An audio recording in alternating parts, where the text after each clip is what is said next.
Okay, so good morning. Today's daf is Kiddushin daf Nun Daled. On Wednesday, we're continuing a discussion that we began on Wednesday. Wednesday, we learned a Mishnah that included the following two debates. And yesterday, we provided explanations for each of these opinions, courtesy of Rabbi Yochanan. So, opinion number one, or debate number one, is whether or not a man can use Meiser Sheni to get married, okay? To use, Harei at Mekudeshes Bli b'Meiser Sheni Zeh. So the question is that a valid marriage? Meaning, does he have a sufficient ownership interest in the Meiser Sheni that you're allowed to use it to get married? And a reminder, Meiser Sheni, we are definitely going to have Rashi. We're going to, in fact, we may even start with some Rashi. So we're going to answer the question is, Meiser Sheni is approximately 1/10 of your produce in years 1, 2, 4, and 7. And in those years, 1, 2, 4, and 5, 1, 2, 4, and 5, 1, 2, 4, and 5. And in those years, you need to take that produce to Jerusalem to Yerushalayim in order to eat it in Yerushalayim. And so the question is, does the fact that the Torah says that it's holy and it's holy to God, that it effectively make it as if it belongs to God, or do we say no, it still belongs to the person whose crop it was, or who got it as a gift, or whatever? And so Rabbi Meir says it's from Shulchan Hashem, that it belongs to God, and therefore you're not allowed to use it to get married. And Rabbi Yehuda says no, it doesn't make a difference. As long as you do it knowingly, you can use it to get married. However, he said that if you don't use it knowingly, if you use it accidentally, if you thought it was something else, but it turns out to be Meiser Sheni, then it does not work. And we explained that it does not work either because the woman doesn't want it, because after all, she does not want the extra burden of having to go up to Yerushalayim. It ends up being a net negative for her, especially since she doesn't know that she is taking it on that basis. And then we said that on the other hand, maybe even the man doesn't want it, because the man will feel a sense of responsibility if the woman takes it and it turns out to be Meiser Sheni, because again, he didn't know that it was Meiser Sheni. So as a result, Rabbi Yehuda says it does not work if it's used unknowingly. Now, what about the second debate relates to the usage of hektish. Hektish is money that was dedicated to the Beit HaMikdash for sacrifices, for the buying of objects for the temple, a variety of possibilities. And so the question is, Rabbi Meir says that if it's done knowingly, it works, and if it's done unknowingly, it does not work. Now, and Rabbi Yehuda says if it's done knowingly, it does not work. But if it's done unknowingly, it does work. Now, Rabbi Yehuda's position makes a lot of sense because we have a concept called me'ilah. That's when you use something that belongs to the Beis HaMikdash without permission. And it's effectively, when you do it unknowingly, accidentally, without realizing it, then you have engaged in me'ilah, and the object becomes desanctified. And effectively, now you can effectively take possession of it and do usage with it. You violated the sin of me'ilah, and you actually will have to bring a korban. And actually, whether or not it's a sin, it's not 100% clear, because there's no direct commandment that says that you cannot use the possessions of hektish, but it does say that if you did use it accidentally, then you need to bring the korban and replace it. But the point is that that's not necessarily automatically a sin. But in any event, the bottom line is that for all intents and purposes, it's not a good thing. But Rabbi Yehuda would say that if you do it knowingly, well, then you know it's hektish. You know that you're not allowed to use it, and as long as then it isn't it remains kodesh. Even if you use it, it remains kodesh, and so therefore it doesn't belong to you, and therefore you can't get married with it. Rabbi Meir, on the other hand, disagrees. Rabbi Meir says, no, doesn't make a difference whether you use it knowingly or unknowingly. The issue is that when you use it knowingly, it no longer becomes kodesh, it becomes desanctified, and therefore, if you knowingly use it, now you can actually end up owning it. because you've done me'ila. But if you use it unknowingly, well, then because the woman might not have wanted it, we're going to say that it's not going to be useful. It's not going to be successful. Now, if it's not successful, well, then actually the outcome of that, the implication of that, is that when you use it unknowingly, it isn't even me'ila. So if the quote unquote me'ila is simply moving the object but not consuming it, it isn't me'ila. So it remains kodesh and does not belong to the man to perform Kiddushin. So that's the bottom line according to Rebbe Meir. So so that we have all of that explanation, and as foreshadowed at the end of the day yesterday, we now challenge the implication of the explanation of Rebbe Meir. And so the focus is going to be on the fact that, based on what Rabbi Yochanan just said, it seems that if I have a pile of money that belongs to the Beis Hamikdash, if I take it intentionally, it is going to be me'ila, and it's going to become desanctified. But if I take it unintentionally, and all I've done is take it and give it to you, Stan, well, then I haven't actually done anything with it. That transaction, however I gave it to you, it was an invalid transaction, and it's still always, whether it's here, whether it's there, it still belongs to the Beit HaMikdash, and I can't use it to get married. So that's an important distinction. So you would think that somewhere out there you would see that Rabbi Meir actually made such a statement, and that's the point that Rav is making now. So we begin with the last two words on Nun Gimel Amud Bet. Amar Rav, as we turn to Nun Dalet Amud Aleph, Chazarnu al kol hatzedadim. We went and looked everywhere. We looked at all the different sides. So Rebbe Meir, of Rebbe Meir's various teachings. V'lo matzinu, and we didn't find hektish b'shogeg ein mischalo, b'meizim mischalo, that you would find anywhere a suggestion that he would say that if you take hektish intentionally, it becomes profane, it becomes deconsecrated. But if you do it by accident, it's ein mischal. It does not become deconsecrated. Umishnatenu, and so therefore he offers an alternative explanation. Mishnatenu bekatnot kahuna shelo balu. It's really our situation is a situation where it's not talking about it is not talking about regular hektish. It is talking about the clothing that belongs to the Kohanim. And it's talking about clothing that is wearable, that is in good condition. And now, when we wear clothing, we have a benefit. Even though that Kohen garments are not actually usable by the public, you cannot just, the Kohen's is not supposed to just go wear it out on the street. Although we do have a story about the Kohen Gadol meeting, I think it's Alexander the Great, wearing his big day kahuna out in the street, and there's a question as to how could that have happened. But in any event, the bottom line is that you're not supposed to just wear it out as regular clothing. When you're done, you're supposed to go and change out. So, but it was still, there's some benefit. It was not given to angels. So, and let's just, by the way, so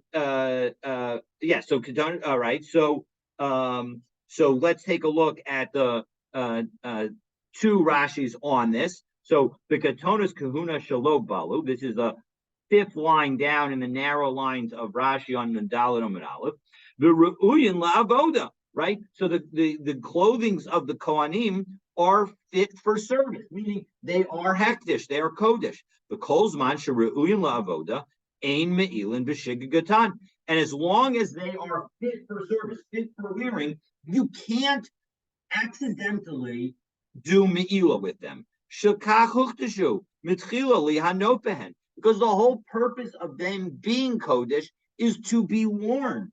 So behen, so rak shelo yiskabin l'chalon. You only can't have intentional being intentionally intending to use them for a profane purpose. Shelo nitna Torah l'malachei hasharet. Because you know what?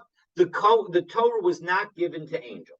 And what is that? What's the relevance of that? It means that, well, like Rashi explains, that somehow that like angels, the Kohanim should be so quick to immediately remove the clothing when the Gemar Avodah, when they finish the Avodah. V'lo yeshahum aleim achar ha'avodah keherifying. And that even the blink of an eye shouldn't even pass between when they're done with the service and when they remove the clothing. Now, an angel can be anywhere at any time, and as a result, they effectively, magically snap their fingers and have the clothing off them. But we don't work that way, right? We can't just snap our fingers and become undressed. We need to actually get undressed, and we should go somewhere private to get undressed. We can't get undressed in the middle of the Beit HaMikdash, right? That would be terrible. So the point is that they're going to continue to wear the clothing, and the clothing is going to benefit them. And that's part of the natural process. And so as a result, according to Rabbi Meir, who, remember, Rabbi Meir disagrees with Rabbi Yehuda. Rabbi Yehuda says Me'ilah only exists by a shogeg situation, but not by a mazid situation, not by an intentional situation. But Rabbi Meir says that Me'ilah can exist both by shogeg and by mazid. And so as a result, he says that in this situation, it only exists when it's mazid. It does not exist when it's by accident. And so therefore, our Mishnah, when it says that a Kohen is using hektish in order to get married, we're talking about this, and that is why Rabbi Meir says the Kodesh it is b'mezid you are married, but by b'shogeg you are not married, because the shogeg, since it was already created for your use, we're not going to allow you to deconsecrate it through your accidental use. You can only deconsecrate it through an intentional act. And so therefore, that is why it's going to be a problem. So now that we've dealt with this, so Tashma, so in second, is this really true? Because what about the following statement? Katnut Kahuna Shibalu Molin Behen, that when it comes to clothing of the Kohen that is worn out, you can do Me'ilah. Divrei Rabbi Meir. My lava lo balu. Isn't the implication of that statement that when he says that that when worn out clothing are subject to Me'ilah, meaning that if you use them by accident, it's going to become deconsecrated. So that should also be true when it's not worn out. So we answer, of course, the obvious answer, lo, balu dafka. No, it's only when it's worn out that it's going to be a problem. If it's not worn out, I'm sorry, it's only when it's worn out that it's going to be a problem of Me'ilah. When it's not worn out, if you do it accidentally, it will not, in fact, be Me'ilah. And therefore, when it comes to the clothing of the Kohanim, you cannot use it to get married accidentally. You can use without knowing that you're doing it, but when without knowing that the object that you're using for the marriage is a piece of clothing that the Kohanim wear in the Beit HaMikdash. But if you did it intentionally, then it would be possible to use. Okay, so that was the challenge number one on Rav's reading, that in fact our Mishnah is not talking about the situation that Rabbi Yochanan said, but instead Rav says that it's talking about the clothing. So now another question to Rav, because what about the following? Tashma mo'alin b'chadtin ve'ein mo'alin ba'atikin. We're now going to talk about the laws associated with the coins, the shkalim, that are given for the korbanot. Now, the new coins that are given on time, and then they all get used for the sacrifices of that year. But let's say you get delayed and you aren't able to get to Yerushalayim in time to get your shekel, your half shekel, to the Beit HaMikdash. And so now it is too late. So as a result, what happens? It gets put into a separate pile, and that separate pile is used to help with the walls of Jerusalem, to help with the various other aspects of the Beit HaMikdash, but it won't be used for the sacrifice.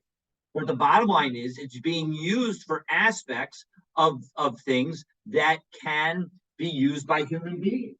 So we have what does Rabbi Meir say? So again, when it comes to moel and bechadatin, ve'ein moel and ba'atikin, that the Tanakama says you can be moel when it comes to new things, but not with respect to the old things. But Rabbi Meir Omer moel and ba'atikin, you can be moel with the old stuff. Shahaya Rabbi Meir Omer moel and b'shayarei halishka, because Rabbi Meir says that you can do mi'ila with the coins that are left over at the end of the year. So v'amai. But again, now we're asking the question on Rav. According to you, Rav, you should not have any problem. There should not be a problem of me'ila with respect to the old coins. Nema, let's say, ho v'nitnu lahanos, because those old coins we're going to be able to benefit from them because they're going to be used for things that are actually of a benefit to human beings. Lefisha lo nitna Torah l'malachei hasharis. Well, the Torah wasn't given to angels. Daha chomas ha'ir umigdaloseha mishayarei alishka in asu, that the city walls of Yerushalayim and the towers that are there to protect it, so they are built based on the leftover shkalim in the that are done after we've used the coins for the sacrifices of the year. Ditanan chomas ha'ir umigdaloseha v'chol tzarchei ha'ir ban mishayarei alishka. Not only the walls and the towers, but even all the city's needs come from the leftover shkalim. So how could you possibly say, Rav, that Rabbi Meir would say that there's no such thing as me'ila when it comes to things that are usable by humans? Here, when it comes to these coins that are going to be used by humans in order to create other things, buy other things that are benefits for humans, we say that there is me'ila. So lo tema Rabbi Meir, ela ema Rabbi Yehuda. It's a misprint. That when it says Rabbi Meir in that Mishnah, in that Mishnah or Brisa, Brisa, then it was actually Rabbi Yehuda and not Rabbi Meir. Okay. So the next question, third and final question that we have on Rav's interpretation. So Tashma, the Tanya, Rabbi Yishmael bar Rabbi Yitzchak, Avnei Yerushalayim shenashru mo'alin behen. If you have stones of Yerushalayim, they're subject to me'ila. Divrei Rabbi Meir. Again, that's Rabbi Meir speaking, and he's saying that walls, which are things that we benefit from, human beings benefit from them, they are subject to me'ila. So why not? Again, same question. Given the fact that that the Torah wasn't given to angels, why not say that we should be saying, according to Rav, that they are not subject to me'ila? So lo tema Rabbi Meir, ela ema Rabbi Yehuda. Again, that brisa is a misprint. It's got to be Rabbi Yehuda. Well, in second, Rabbi Yehuda, Yerushalayim, Mikadsha.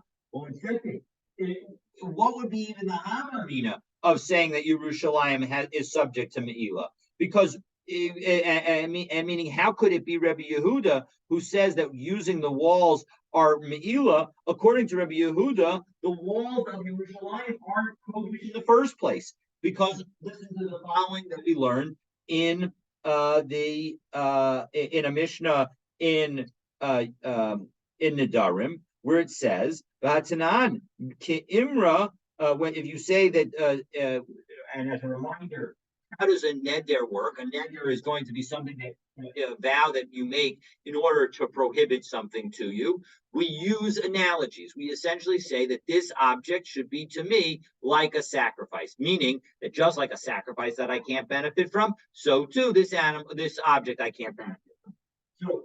So what if you were to say, so we're going to learn different kinds of languages that work when it comes to a neder. So ki'imra, if you say that it should be like this lamb, again, a lamb of that's referred to here, it means a lamb that is a sacrifice. Kedirim, or like these enclosures. Ke'etzim, like these logs. Ke'ishim, like these fires. Kehecha, like the Beis Hamikdash. Kimizbeach, like the altar. Ki Yerushalayim, like Yerushalayim. In all of these cases, you've made a proper neder because the underlying object that you're comparing your current object to is something that you're not allowed to benefit from.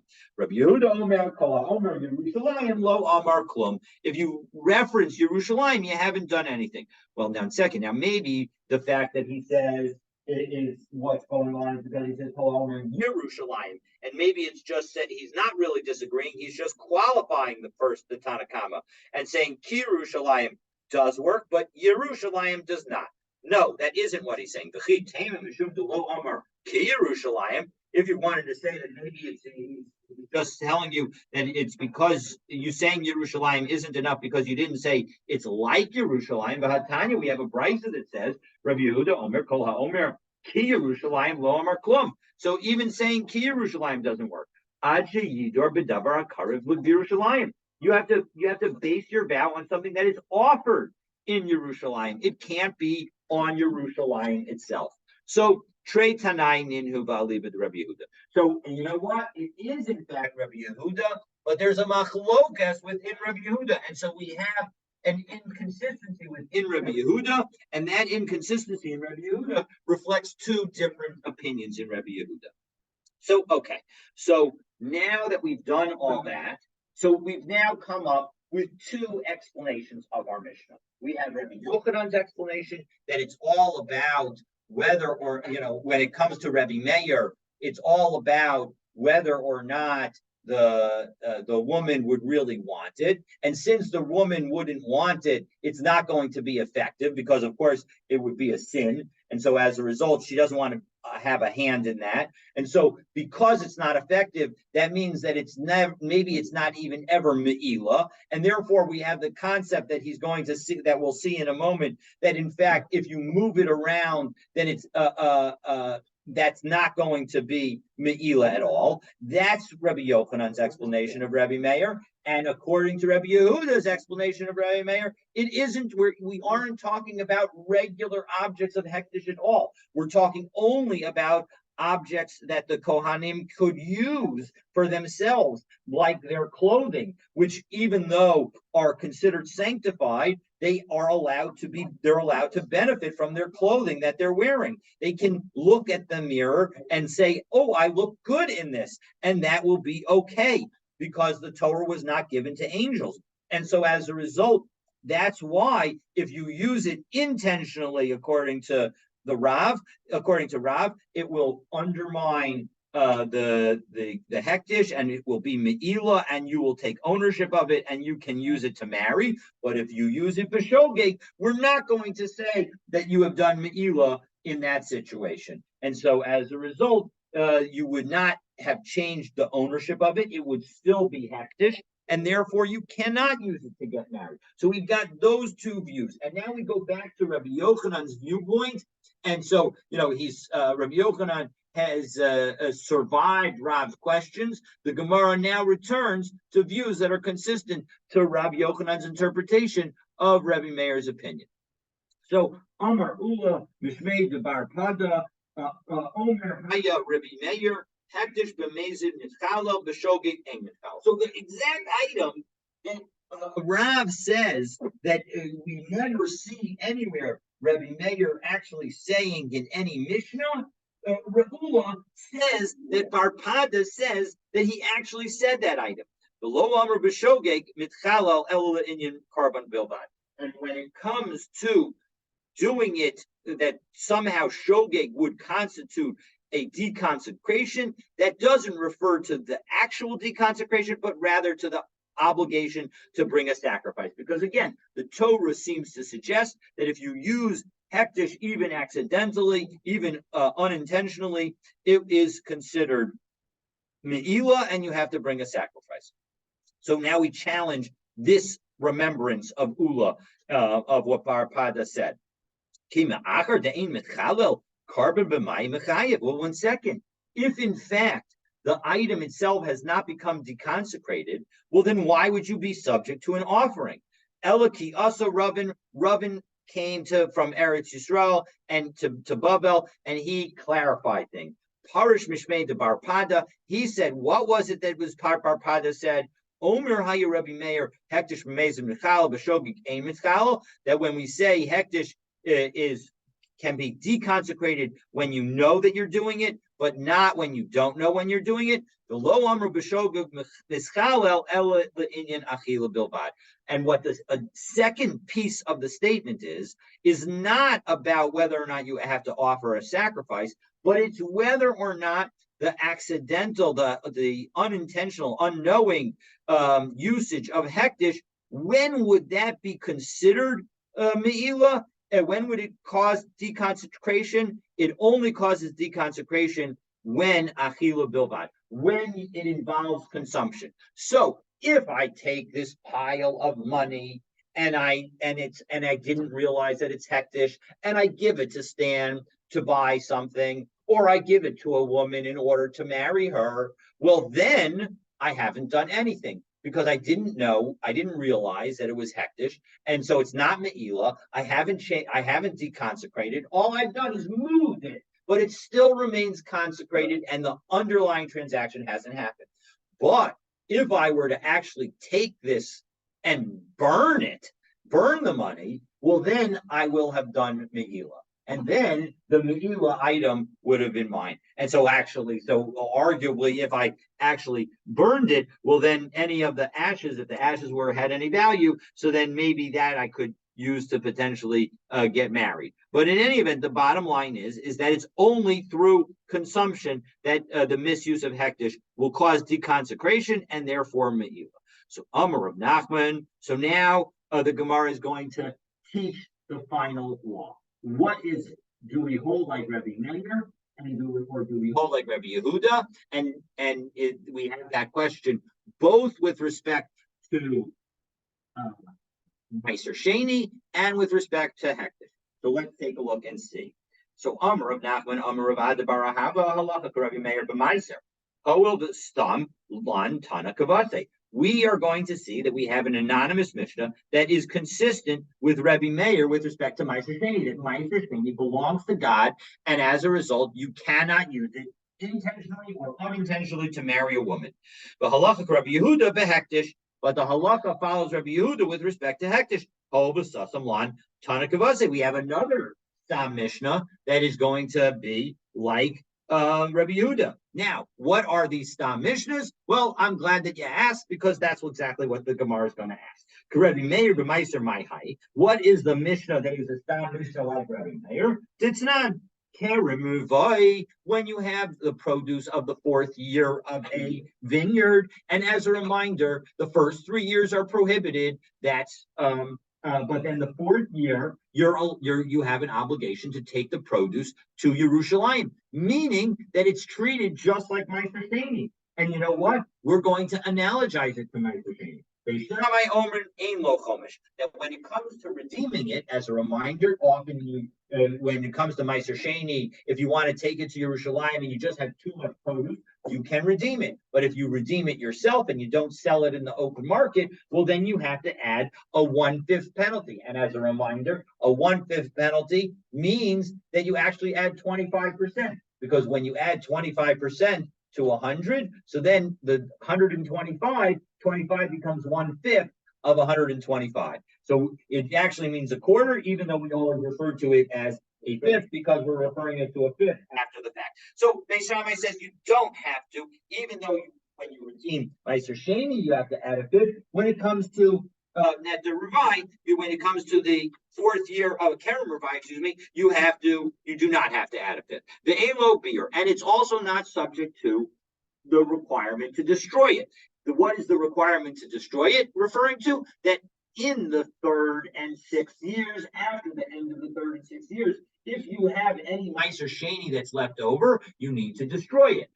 Because you didn't use it in time, and so similarly, this says that but when it comes to Kerem Revai, Beis Shammai says that it's not subject to that rule. You don't have to destroy it at the end of the 3rd year and at the end of the 6th year. But Beis Hillel Omrim Yeshlo, there is the obligation to the 5th and an obligation to dispose. Now, here's the second argument between Beis Shammai and Beis Hillel, and this is the one that's relevant to us. Beis Shammai Omrim Yeshlo Peret, the Yeshlo Ololot, that there are two kinds of, when it comes to grapes, there are certain leftover products that are in the field that you need to leave for the poor. And Rashi explains here, the things that fall at the time that you're collecting them. So anything that falls, just like the grain that falls, the leket, you need to leave it behind and let the poor people take it. So to the grapes that fall, you need to leave behind. And olot, those are unformed, fully grapes. That is as Rashi says, eshkol she'ein lo psigin. It has no branches. It's just a single twig that has the grapes hanging off of it. It doesn't create a full cluster. So as a result, it's sort of like an unfinished cluster. And according to Beit Shammai, you need to leave those for the poor people. Ubeit Hillel omrim kulo lagat. No, Beit Hillel says it all goes to the wine press. So now we're going to explain what is the reasoning of Beit Hillel. My time at the Beit Hillel, Gamri Kodesh Kodesh Mimaiser. We learn that about the holiness and the treatment of Kerem Revai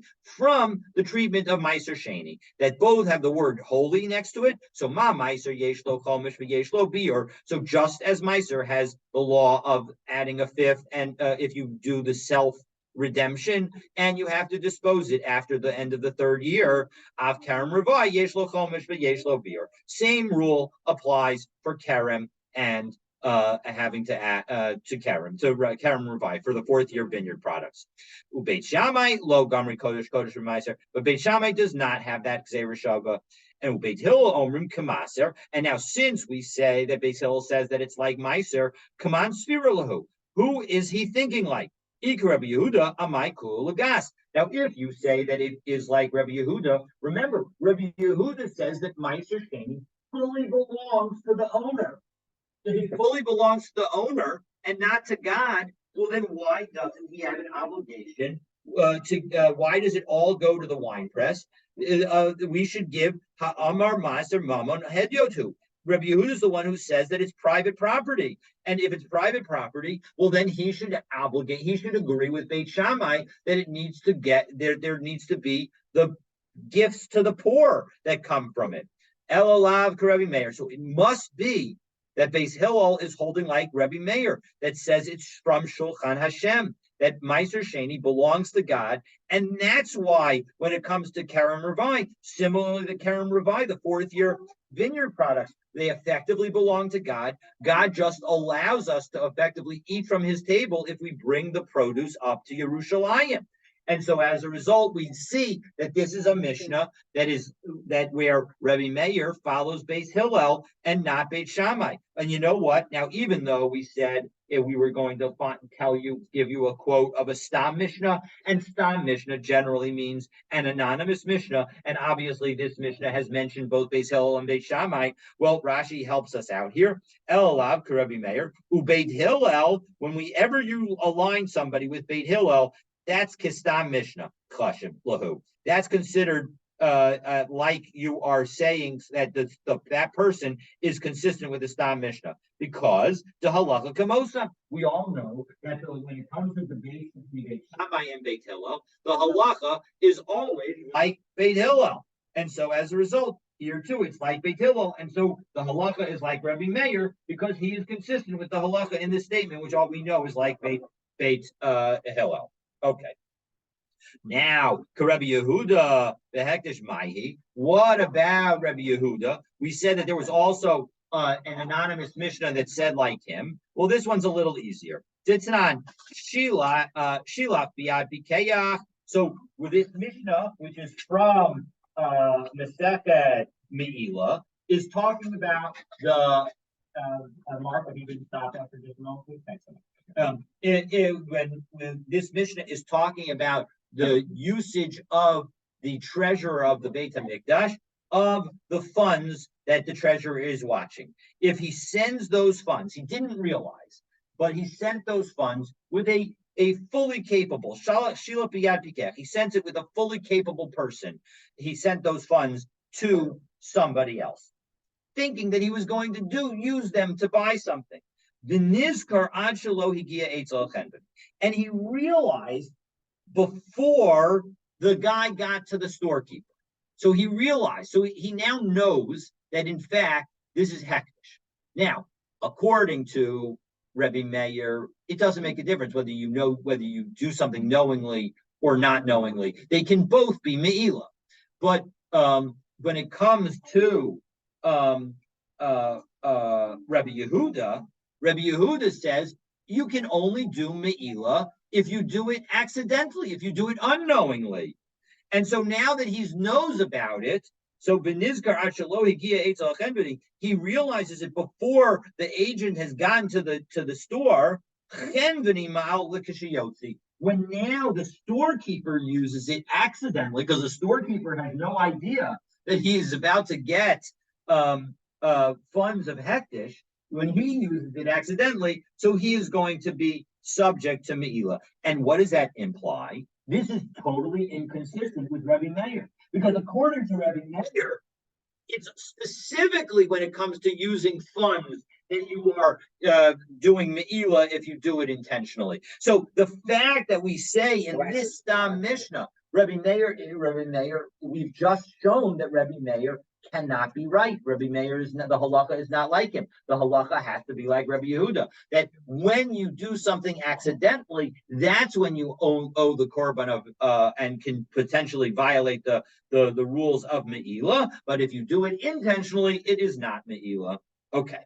So now that we've gone through these various questions, and we've shown that we've got an anonymous Mishnah like each of Rebbe Meir when it comes to there's going to be some music very shortly, and then like Rebbe Yehuda with respect to Me'ila. So now we're going to have a series of three challenges regarding our halacha conclusion that the halacha follows Rebbe Meir regarding Meiser Sheni. So again, we have halacha like Rebbe Meir for Meiser Sheni, halacha like Rebbe Yehuda for Me'ila, and now we're going to challenge the halacha that maybe the halacha is not like Rebbe Meir with respect to Meiser Sheni. Rebbe Yehuda, the Meiser, Milo Tanan, 1 second. Don't we have another Mishnah that is a Stam Mishnah that is consistent with Rebbe Yehuda's opinion, in which case your proof of citing a Mishnah that's consistent with Rebbe Meir doesn't do anything, because we'll have conflicting Stam Mishnahs, because V'hatzanan Hapoda Meiser Sheni Shalo, if one redeems his own Meiser Sheni, Mosav Alav Chamishiso, you have to add 1/5. That everybody agrees with. But here's the kicker. Bain Mishalo doesn't make a difference whether it was from his own field, Bain Shanitan Loba Matana, or whether it was given the produce that is now Meiser Sheni in his hands, whether it was given to him as a gift. Whoa, 1 second. How was it given as a gift? Because if we said that the halacha is like Rebbe Meir according to Meiser Sheni, according to Rebbe Meir, the Meiser Sheni belongs to God. You can't give it as a gift. You have no ability to transfer it. So, Mani, who is this Mishnah like? Elim Rebbe Meir, he mimatzi yahev leba matana. Could you give it? If it was Rebbe Meir, could you give it as a gift? Of course not. Amar Meiser Mamon Gaboahu. It belongs to God. Elav Rabbi Yehuda. Doesn't this Mishnah have to belong to be according to Rabbi Yehuda? And this Mishnah is from Meiser Sheni, the 4th parak, the 3rd Mishnah. So it must be that this is a problem. No, Lo Olam Rabbi Meir. Really, no, I can explain it to you. It is like Rabbi Meir. And what are we talking about when I say that there's a gift here? It's when the gift was given before the Meiser Sheni was separated. So before you separate all of the Trumas and Meisros, that is called Tevel. Tevel is because it's all mixed up. And so as a result, it's not yet tithe. And so as a result, that is when it's possible to give.